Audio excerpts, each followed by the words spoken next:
America is essentially a dream. It is a dream of a land where men of all races, of all nationalities, and of all creeds can live together as brothers. The substance of the dream is expressed in these profound words. We hold these truths to be self-evident, that all men are created equal, that they are endowed by their Creator with certain inalienable rights, that among these are life, liberty, and the pursuit of happiness.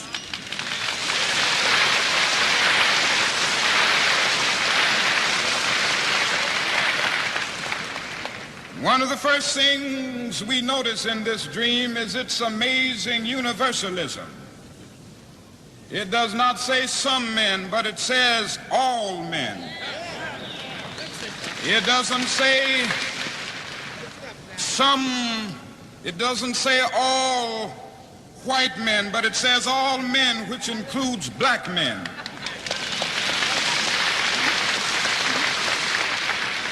It doesn't say all Gentiles, but it says all men, which includes Jews.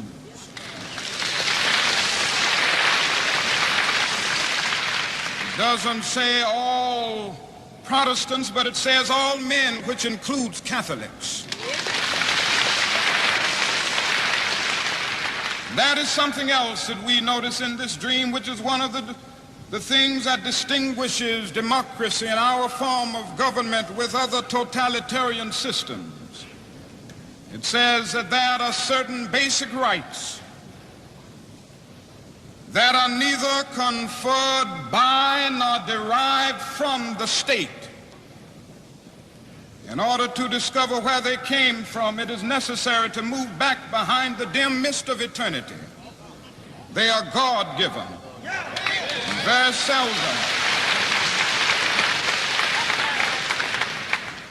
Very seldom, if ever in the history of the world, has a socio-political document expressed in such profound, eloquent, and unequivocal language the dignity and the worth of human personality.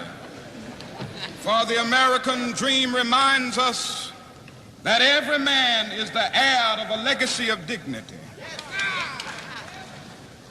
And yet ever since the founding fathers of our nation dreamed this dream, America has been, to use a big word that the psychologists and the psychiatrists use, a schizophrenic personality, tragically divided.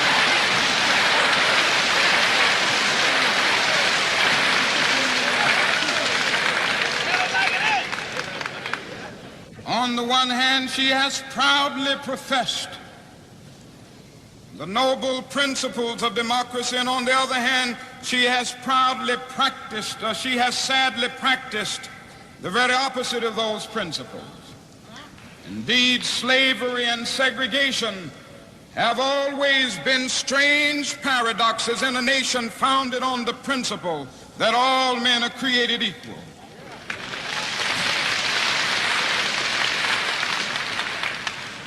So often, America has trampled over the dream. So often, America has scarred this noble dream. We look and see certain states saying they will never comply with the law of the land.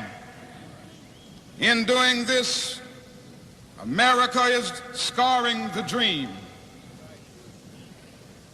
We notice people who merely want to be free being brutalized, homes being bombed, churches being bombed.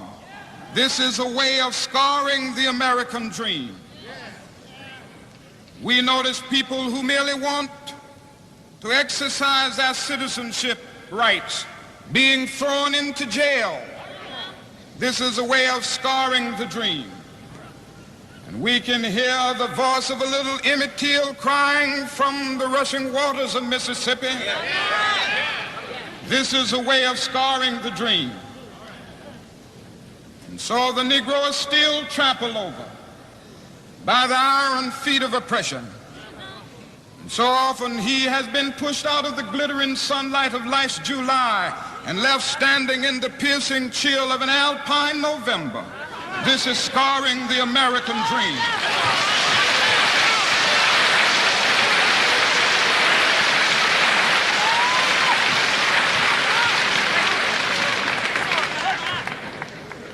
May I say to you, as has been said so eloquently all the afternoon, this dream is being scarred not only in Alabama, Mississippi, and Louisiana and all of the southern states, but it is being scarred in New York, in Illinois, in Pennsylvania, and I imagine even in California.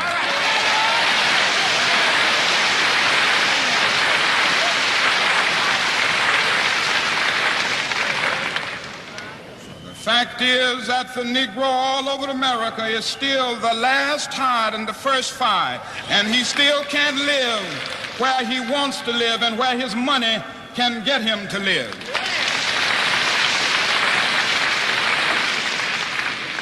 But today, more than ever before, America is challenged to bring this noble dream into reality. For the shape of the world today does not afford us the luxury of an anemic democracy. And the price that the United States must pay for the continued exploitation of the Negro and other minority groups is the price of its own destruction.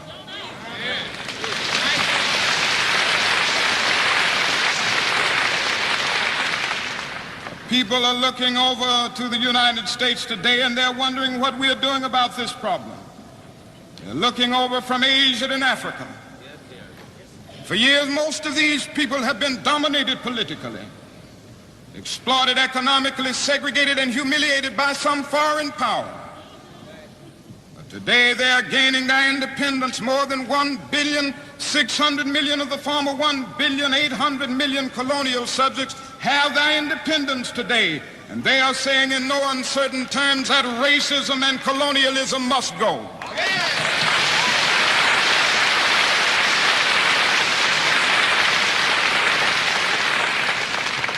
The hour is late. The clock of destiny is ticking out. And we must act now before it is too late.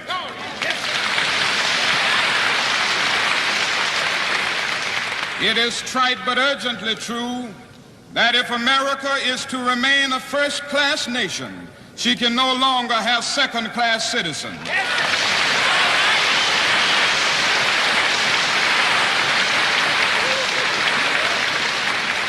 Now, I must hasten to say that we must not solve this problem merely to meet the communist challenge. We must not seek to solve this problem merely to appeal to Asian and African peoples. This problem must be solved in the United States because segregation and discrimination are morally wrong.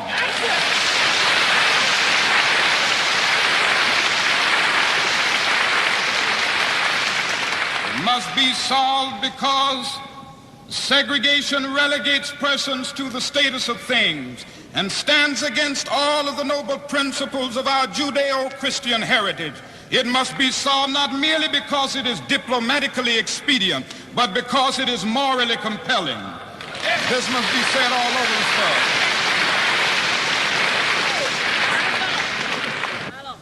And I would say that there are some things that we must continue to do in order to make the American dream a reality and save our nation in this hour. And I would like to mention them as briefly as possible and elaborate on them briefly. First, in order to make the American dream a reality, we must seek to make the world dream a reality, and therefore we must begin with a world perspective. For you see, the world in which we live is geographically one, and now we are challenged to make it spiritually one. Now, it is true that the geographical oneness of this age in which we live came into being to a large extent through man's scientific ingenuity. For man, through his scientific genius, has been able to dwarf distance and place time in change. Yes, we've been able to carve highways through the stratosphere, and our jet planes have compressed into minutes distances that once took days. Bob Hope has described this new jet age in which we live, and I think he's given an adequate description. He said it is an age in which it is possible to take a non-stop flight from Los Angeles to New York, and if on taking off in Los Angeles you develop hiccups, you will hick in Los Angeles and cup in New York City.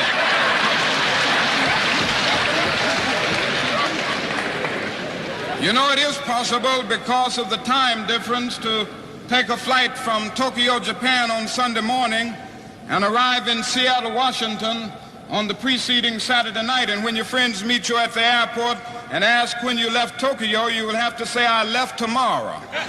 This is the kind of world in which we live. This is a bit humorous, but I'm trying to laugh a basic fact into all of it, and it is simply this, that through our scientific genius we've made of the world a neighborhood. And now through our moral and ethical commitment, we must make of it a brotherhood.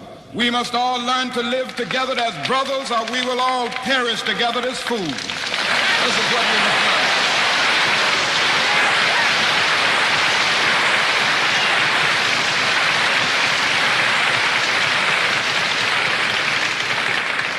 And it simply means that every nation must be concerned about every other nation. Every individual must be concerned about every other individual. Some months ago, Mrs. King and I journeyed over to that great country known as India. I never will forget the experience of talking with and meeting with the great leaders of India, and meeting people in the cities and the villages all over that country. A noble and marvelous experience. But I say to you this afternoon, there were those depressing moments. For how can one avoid being depressed when he sees with his own eyes millions of people going to bed hungry at night? How can one avoid being depressed when he sees with his own eyes millions of people sleeping on the sidewalks at night? In Calcutta, more than 1 million people sleep on the sidewalks every night. They have no beds to sleep in. They have no houses to go in.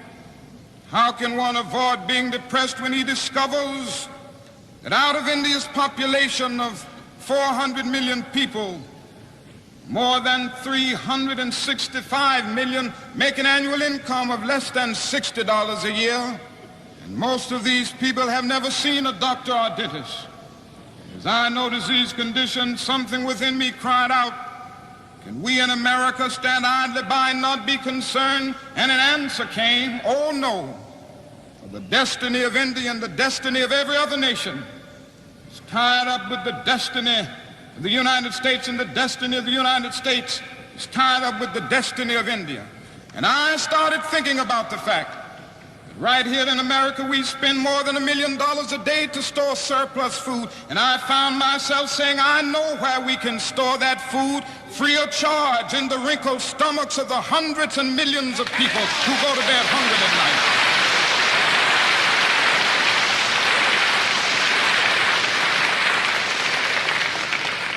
Maybe we've spent far too much of our money in the United States establishing military bases around the world rather than bases of genuine concern and understanding. All I'm saying is simply this, that all life is interrelated. We are caught in an inescapable network of mutuality, tied in a single garment of destiny. Whatever affects one directly, it affects all indirectly. As long as that is extreme poverty in this world, no man can be totally rich even if he has $1 billion. As long as diseases are rampant. As long as diseases are rampant and millions of people cannot expect to live more than 28 or 30 years, no one can be totally healthy even if he just got a checkup in the finest clinic of the nation. Strangely enough, I can never be what I ought to be until you are what you ought to be, and you can never be what you ought to be until I am what I ought to be.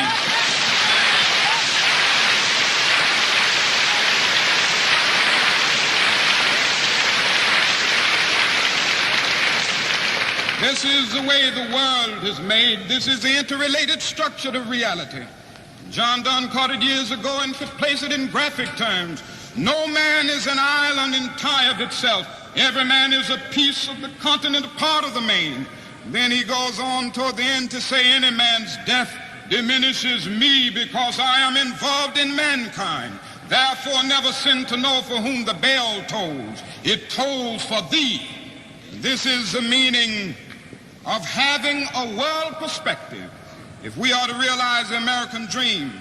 The other point is that we must get rid of the notion once and for all that there are superior and inferior races.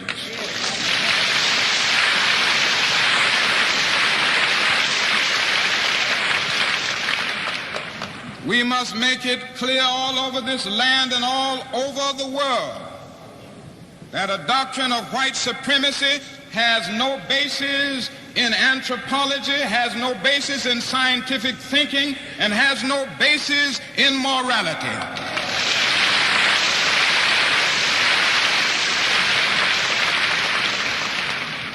Now, you know, people used to argue, this thing still gets around, people used to argue that the Negro was inferior by nature. And they went back in the Bible and they would get up certain passages in the Bible. It's a strange thing how people will use religion often to justify their prejudices. And they would go back in the Bible and they would say, now the Negro is inferior by nature because of Noah's curse upon the children of Ham. And you know, there was a great philosopher back in Greek philosophy by the name of Aristotle who did a great deal to set up formal logic, and he would have what was known as a major premise, a minor premise, and a conclusion. And so one brother during the days of slavery wanted to justify slavery, and he had set his argument up on the framework of Aristotle's thinking. He could say, now, all men are made in the image of God. And then came his minor premise, God, as everybody knows, is not a Negro, therefore the Negro is not a man. This is the kind of reasoning that prevailed. But today, we don't hear these arguments too much.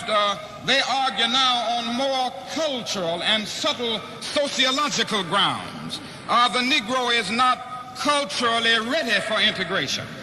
And if you integrate schools and if you integrate too much, the Negro will pull the white race back a generation. And then they go on to say, you know, that the Negro is inherently criminal and all of these things. Now, these people never say to us that many of these problems are problems of urban dislocation and that poverty, ignorance, and disease breed crime, whatever the racial group may be, that these conditions are environmental and not racial. And it is a torturous logic to use the tragic results of segregation and discrimination as an argument for the continuation of them. The thing to do is to get rid of them.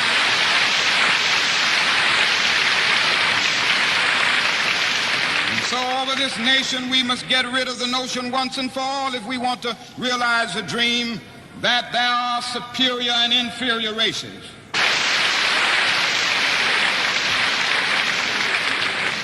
Now that is the final point that we must, the final thing that we must do in order to realize the American dream.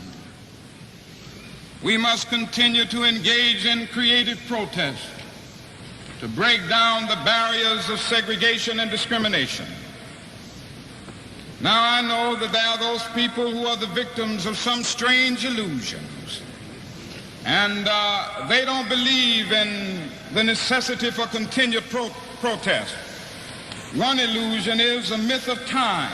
They say, just wait and don't push things and be patient and pray and time will work this problem out. You've heard that, I'm sure. These people fail to realize that time is neutral and it can be used positively or negatively. We've seen this myth at work in the South. And the fact is that the segregationists at points have made a much more effective use of time than some other sources of goodwill, even the federal government.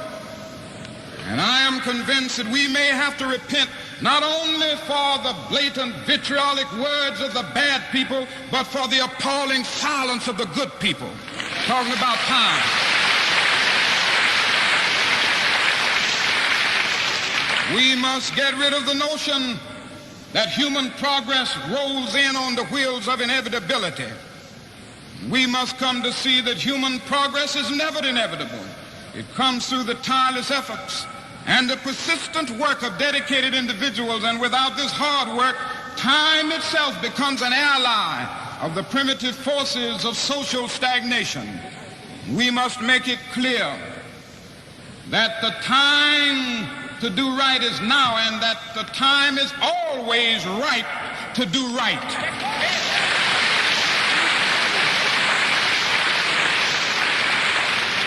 Now, the other illusion is the myth of educational determinism, as I call it. You've heard these people say, now you've got to change the hearts of men. That's the only way you can solve it, and I guess that's true. Solve it ultimately, and they'll say it takes education to solve this problem. It's an educational process, and therefore it can't be done through legislation. It can't be done through judicial decrees. It can't be done through executive orders by the President of the United States. It must be done through education. Now, I think it's right that education must work in this whole area, but it is both education and legislation, not either legislation or education. Now, it may be true that morality cannot be legislated, but behavior can be regulated.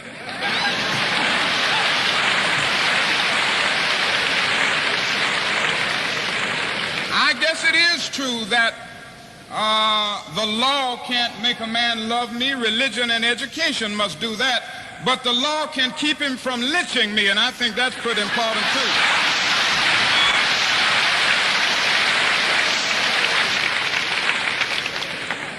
So it means that we must push on in legislation, in the North and in the South. Every state should have a Fair Employment Practice Commission so that there will be no discrimination in this area.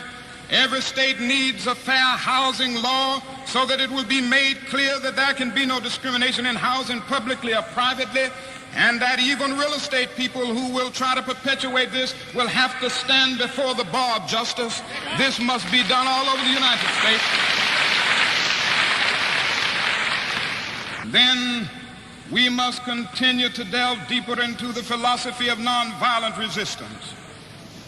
That is something about this method that has power. And I know that there are those who will ridicule it occasionally, but it has worked miracles in the South. It has morality with it because it gives us the opportunity to work to secure moral ends through moral means. This is the morality of it, but it has certain practical consequences. It exposes the moral defenses of the opponent, somehow weakens his morale, and all at the same time it is working on his conscience. It disarms him, and he just doesn't know what to do with it. If he puts you in jail, that's all right. If he doesn't put you in jail, fine. If he beats you up, that's all right. If he doesn't beat you up, that's all right. If he tries to kill you, all right, you develop the quiet courage of dying if necessary without killing. If he tries to threaten you, all right if he doesn't.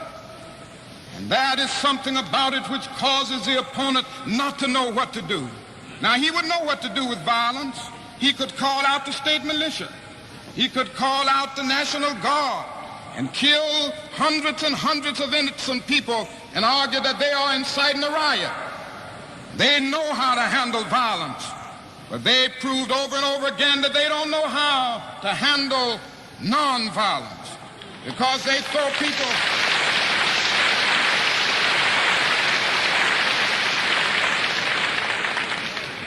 They try to handle it by throwing us in jail. But what happened? We go into the jails of Jackson, Mississippi, and transform these jails from dungeons of shame to havens of freedom and human dignity. Can't stop it. I believe firmly that this is the way. Now, that is another aspect of it about this method. And people ask me about it all the time. So, what do you mean when you tell us to love these people who are beating on us and bombing our houses and kicking our children around. What in the world you mean when you say love such people? And I always have to stop and try to define the meaning of love in this area. And interestingly enough, Greek philosophy comes to our aid at this point. There are three words in the Greek language for love. One of them is the word eros. Now, eros is a sort of aesthetic love. The philosopher Plato talks about it a great deal in his dialogues, the yearning of the soul for the realm of the divine. It has come to us to mean a sort of romantic love, and so we all know about eros. We've experienced it. We read about it in the beauties of literature. In a sense, Edgar Allan Poe was talking about eros when he talked about his beautiful Annabel Lee with a love surrounded by the halo of eternity. In a sense, Shakespeare was talking about eros when he said, love is not love, which alters whence alteration finds, or bends with the remover to remove. It is an ever-fixed mark that looks on tempest and is never shaken. It is a star to every wandering bark. You know, I can remember that because I used to quote it to my wife when we were courting. That's eros. That's eros. Then the Greek language talks about phileo, which is another level of love. It is an intimate affection between personal friends. On this level, we love because we are loved. We love people that we like. This is friendship. Then the Greek language has another word called agape. Agape is more than romantic love. Agape is more than friendship. Agape is not something affectionate. Agape is understanding, creative, redemptive goodwill for all men. It is an overflowing love which seeks nothing in return. Theologians would say that it is the love of God operating in the human heart. And when one rises to love on this level, he loves men not because he likes them, but he loves every man because God loves him. He goes on with that. And so he rises to the level of hating the system rather than the individual who is caught up in that system. He loves the person and hates the evil deed. And I think this is what Jesus meant when he said, love your enemies. And I'm happy that he didn't say like your enemies, because it's pretty difficult to like some people.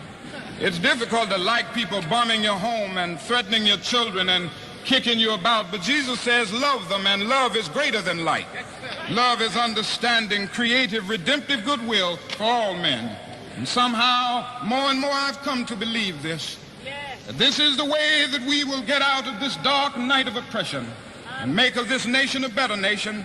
It means that we can stand up and allow the opposition to know that we will not accept injustice.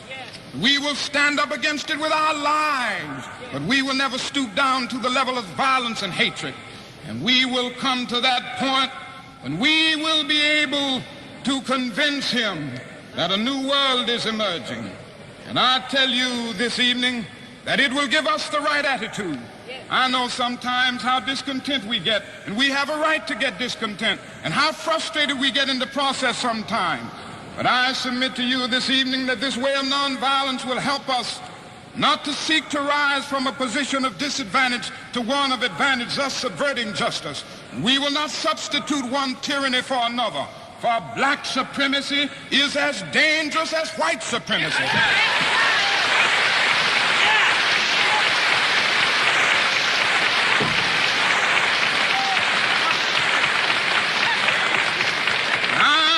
Convinced this afternoon that God is not interested merely in the freedom of black men and brown men and yellow men. God is interested in the freedom of the whole human race and the creation of a society. I believe with this method and this approach, we will be able to win. And finally, as we struggle, we do not struggle alone. It's dark sometimes. It's difficult. Particularly for those who are struggling in the Deep South, facing all of the violence and all of the suffering. But that is something that consoles us along the way. We are convinced that our cause is right. I return to Alabama, Mississippi, and Georgia, not in despair, not in bitterness. I return knowing that we are moving into a bright day of freedom. And we, through our struggles, through our suffering, through our sacrifice, will be able to achieve the American American dream. And this will be the day when all of God's children, black men and white men, Jews and Gentiles, Protestants and Catholics, will be able to join hands and sing in the words of the old Negro spiritual, free at last,